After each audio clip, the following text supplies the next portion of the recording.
میرے محترم سامعین، آج ایک انتہائی اہم مسئلے پر میں آپ کے ساتھ شامل ہونا چاہتا ہوں۔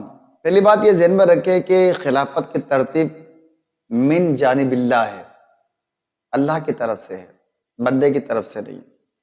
اس پر کئی لوگ مختلف طرح کے اعتراضات کرتے ہیں اور سوالات اٹھاتے ہیں جو کہ بالکل بیکار اور لغو ہے۔ مثال کے طور پر ایک اعتراض یہ بھی کیا جاتا ہے جسے احکام شریعت میں حضرت سیدنا امام احمد رضا فاضل بریلوی رحمۃ اللہ تعالی علیہ کے فتاوی جات میں نقل کیا ہے۔ کسی نے سوال کیا آپ سے کہ کئی لوگ یہ کہتے ہیں کہ جب نبی کریم علیہ الصلوۃ والسلام کا انتقال ہوا تو آپ کا جسد اطہر کو 3 دن تک رکھا گیا، اور یہ تاخیر کی وجہ یوں بنی کہ جو خلفائے ثلاثہ ہیں یعنی حضرت ابوبکر صدیق، فاروق اعظم اور عثمان غنی ذوالنورین یہ لالچی تھے تاکہ خلیفہ بن جائے۔ یہاں لاشا پڑا ہے نبی کریم علیہ السلام کو اور وہاں وہ خلافت کے چکر میں لگے تو گویا کہ وہ لالچی تھے۔ تو اس ضمن میں اب کیا فرماتے ہیں؟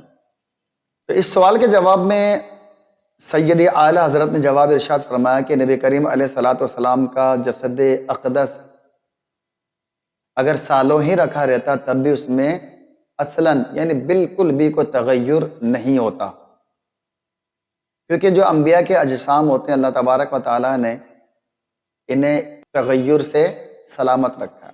جیسا کہ حضرت سلیمان علیہ السلام کا جب وصال ظاہری ہوا تو آپ کھڑے ہوئے تھے، آپ کا انتقال ہو گیا اور آپ 1 سال تک کھڑے رہے۔ 1 سال کے بعد آپ کی تدفین ہوئی، مگر آپ کے جسم اطہر میں اصلاً کوئی تغیر واقع نہ ہوا۔ نبی کریم علیہ السلام کا جسد اقدس بھی اگر رکھا رہتا تو کوئی تغیر اس میں واقع نہ ہوتا۔ پھر دوسرا اس میں یہ بھی ہے کہ 3 دن تک جو آپ کا جسد اقدس کو باقی رکھا تو وجہ یہ تھی کہ نبی کریم علیہ السلام کا وصال ظاہری ام المومنین حضرت عائشہ صدیقہ رضی اللہ تعالیٰ عنہ کے حجرے میں ہوا، اور وہ حجرہ بہت چھوٹا تھا، ایک ساتھ سب صحابہ وہاں نماز پڑھ نہیں سکتے تھے اور حجرے سے باہر بھی نہیں لا سکتے تھے۔ تو چند صحابہ جاتے، نماز پڑھتے اور پھر باہر آ جاتے، پھر دوسری گروہ جاتا، پھر تیسرا، اس طرح 3 دن تک سلسلہ چلتا رہا۔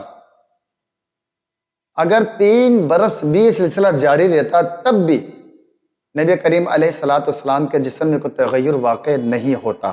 اگر ابلیس کے نزدیک یہ لوگ لالچی تھے، اگر یہ الزام لگاتے نعوذ باللہ من ذالک، تو ان سے بڑھ کر سب سے بڑا الزام تو خود مولا علی مشکل کشا شہر خدا پر آتا ہے کہ وہ لالچی تھے۔ مولا علی مشکل کشا تو لالچی نہ تھے،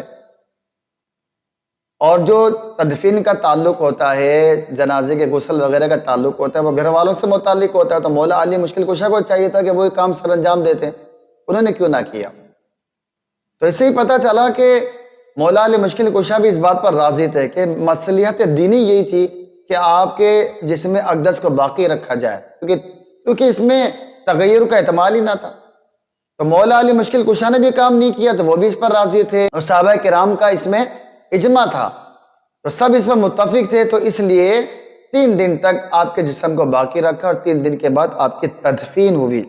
اور وہی جو الزام لگاتا ہے صحابہ کرام پر تو وہ شیطانی صفت بد باطن خبیث ہے، اور وہ صحابہ کو ایذا نہیں دیتا بلکہ وہ اللہ اور اس کے رسول کو ایذا دیتے ہیں۔ حدیث پاک میں نبی کریم علیہ السلام نے فرمایا کہ من آذاہم فقد آذانی، من آذانی فقد آذا اللہ فیوشک ان یاخذہ، یعنی حضور نے فرمایا کہ جس نے ان صحابہ کو ایذا دی، تکلیف دی، اس نے مجھے ایذا دی، اور جس نے مجھے ایذا دی اس نے اللہ کو ایذا دی، تو قریب ہے کہ اللہ تعالیٰ اسے پکڑ لے۔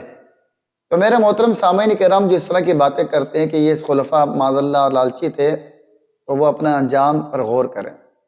مولا علی مشکل کشا شہر خدا جو کہ گھر کے فرد تھے، جب وہ اس بات پر متفق ہو گئے تو پھر اعتراض ہی نہیں ہوتا۔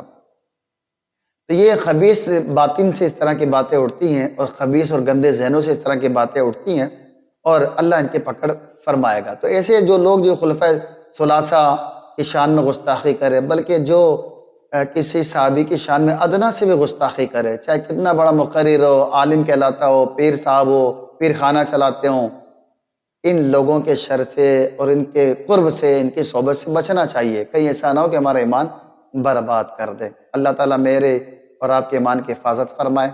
اللہ دونوں جہاں کی بھلائیوں سے مالا مال فرمائے. صلو علی الحبیب.